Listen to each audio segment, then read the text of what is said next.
Sanger has declined every major network television news request for an interview about his dealings with former client and friend Michael Jackson.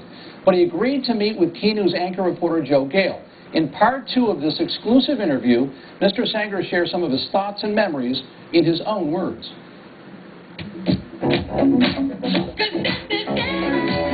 He considered me to be a friend, and I considered him to be a friend. And it just, a friend died.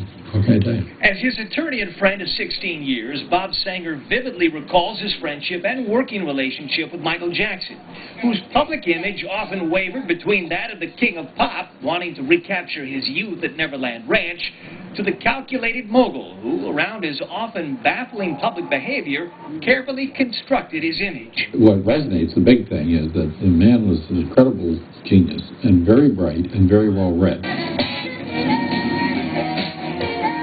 He was really quite something. A lot of depth to his genius and abilities. Not just a choreographer and a songwriter, but really a poet and a very sensitive human being. And when you're talking to him in his house, and all of a sudden you see that there's a letter from President Bush just sitting on the table, and there's another letter from Steven Spielberg just hanging off the piano, and you said, well, okay, he runs in slightly different circles, than some of us do. But Jackson's career began to disintegrate and reached perhaps his darkest moment in 2003, when he was indicted on child molestation charges. Sanger recalls a break during the entertainer's trial in Santa Maria, when he found himself alone with his exhausted client.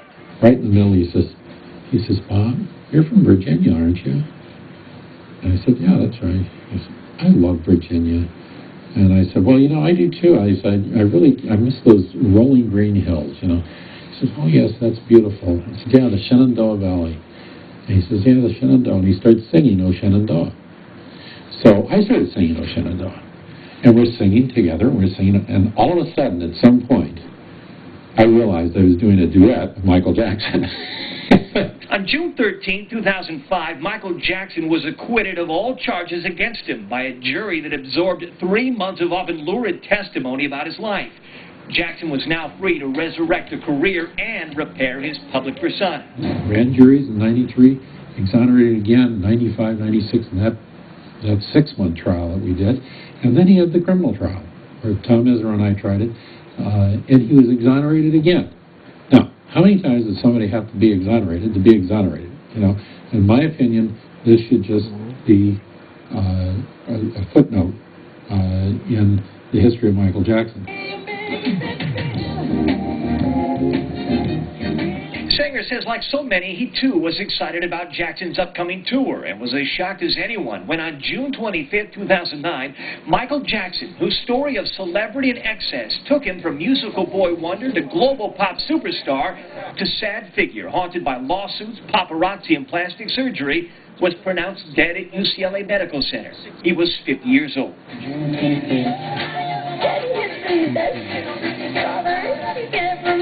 The history of Michael Jackson is the history of a choreographer, a songwriter, a musician, a good, kind, loving person who did a tremendous amount of good in the world.